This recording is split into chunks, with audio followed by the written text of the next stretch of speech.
Yes, muchos thank you to MLB.com's Anthony Castrovince for joining us in this installment of The Pen is Mightier. Not only the author of a new baseball book, A Fan's Guide to Baseball Analytics, and we'll get into that in a moment, but a writer who has put some interesting stuff up on MLB.com, and Anthony has just posted a story about free agents on the market who are, quote, better than you may think. One of them's already signed, Carlos Santana, spoken for.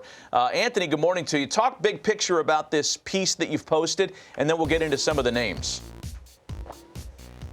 Yeah, this free agent market, there's not a lot of star power. As we know, it thins out pretty quickly after the very top end, but there's always value to be had out there, and this is obviously an important winter for teams to find value because a lot of teams, cutting costs, cutting payroll. And so how do they find those diamonds in the rough, so to speak? So I've identified a team's worth of them. And, of course, Carlos Santana came off the board quickly after I wrote this, so I will accept any commission on that particular deal. But there's a perfect example of a guy who had a rough 2020. He's a notorious slow starter. The underlying metrics, as Kenny Rosenthal talked about earlier, were there for him in terms of the quality of contact. Stuff I talk about in the book, by the way. That was a great signing for the Royals, I think.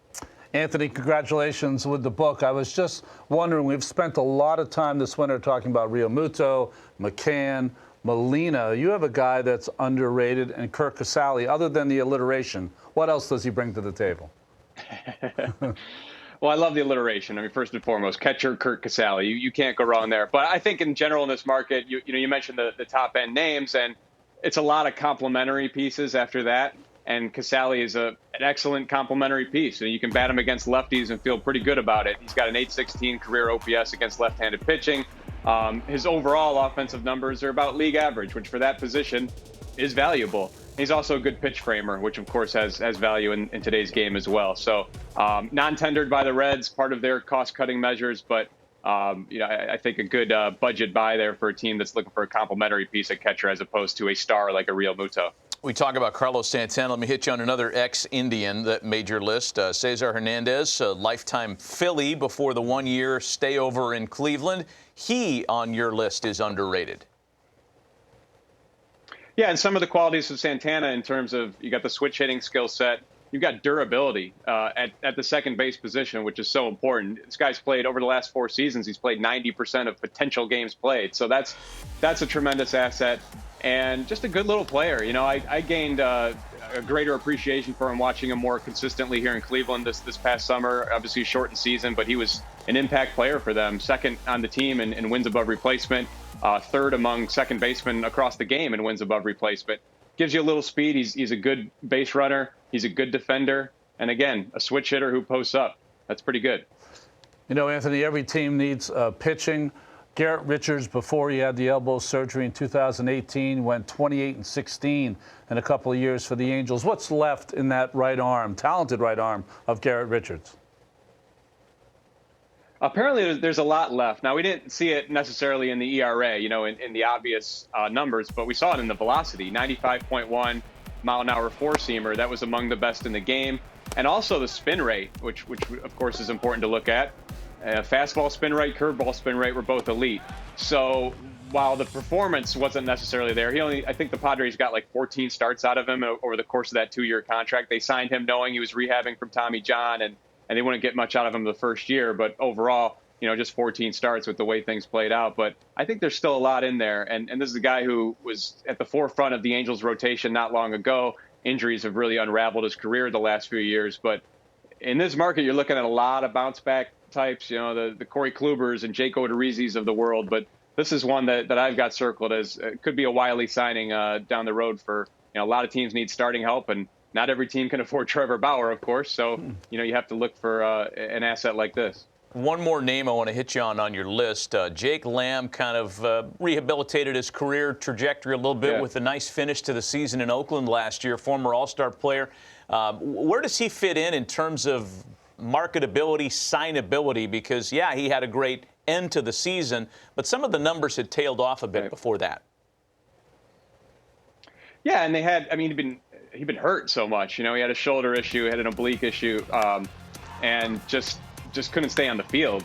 It wasn't long ago he was a very productive member of the D-backs. So Justin Turner is the forefront of the third base market.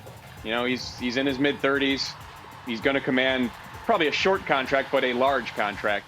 So, you know, where do you go from there? You got to go. You got to take a gamble. I think Jake Lamb's a worthy gamble. He did finish strong for the A's. It was a very small sample last year. They were, you know, in a moment of desperation with Matt Chapman hurt, and he did perform for them. And the entire 2020 season is a small sample ultimately. So probably no shame in reading too much into his small sample those last few weeks of the year. But, you know, a guy who has power and can get on base when healthy, and you just have to hope he can stay healthy. You know, the last time we saw Hunter Renfroe, he was in a Rays uniform in the World Series. Didn't have the kind of year he'd want, except his hard hit rate was very similar to 2019 when he had over 30 home runs. What kind of player do you think a team's going to get if they sign Hunter Renfroe? Well, if you sign Hunter Renfroe, you're getting Mike Trout. First of all, I know how quickly they can call this up, but you watch Hunter Renfroe at the plate in the face, he looks just like Mike Trout. It's unbelievable. Now, he's not Mike Trout in terms of performance, of course. He certainly wasn't Mike Trout in 2020. It was a disappointment for the Rays. They had made that trade for him. But you look, again, the advanced numbers, the hard hit rate was very much in line with 2019 when he had, I think it was 33 home runs and 19 doubles in 2019 with the Padres. He's a good defender in the outfield. So I understand why the Rays, went the direction they did with him this winter. He didn't live up to what he's going to command contractually. But I do think there's value there. Again, another guy who, when you dig deeper into the outfield market and if you're not in play for a George Springer type, I mean, Hunter Renfroe, I'll take him just for the looks alone, just for the Mike Trout vibes he can bring to your the batter's box. Hey, we want to hit you on your book here before we let you go, A Fan's Guide to Baseball Analytics. When you were putting these together, what did you find to be, I guess, the most misunderstood or the analytic or group of analytics that required the most explanation? Well, I think wins above replacement still requires the most explanation for the fans that I interact with, on Twitter or email or what have you.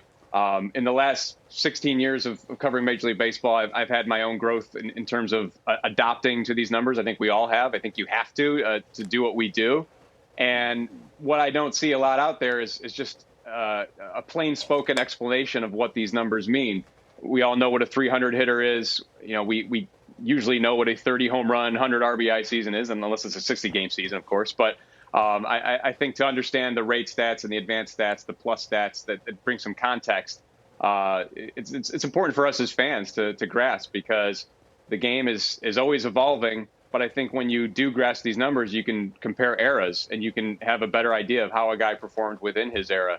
And wins above replacement, as I said, I still think it's a difficult stat to explain because it's not really a stat. It's kind of like this Frankenstein, concoction of mixing a lot of stats together. And that's why I take you in the book, is this progression to get to that point at the end so that you understand WAR and what is baked into it. Do we have Harold on the phone? TV's Harold Reynolds, Hot Stove's Harold Reynolds is with us. What's happening, brother? How you doing? The title? I'm doing well, Harold. Harold, do you have any kind of a stats question? Anthony's got a new book, A Fan's Guide to Baseball Analytics. The whole on base thing, it's hogwash in a sense. Anthony, your thoughts? I thought he was going to ask me about the title and how I came up with the title.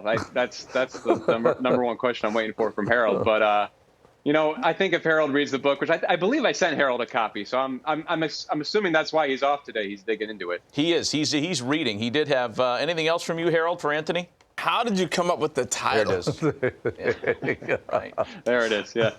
Harold, anything else related to statistics or baseball? Now, is your car in a garage or are you outside? See you later.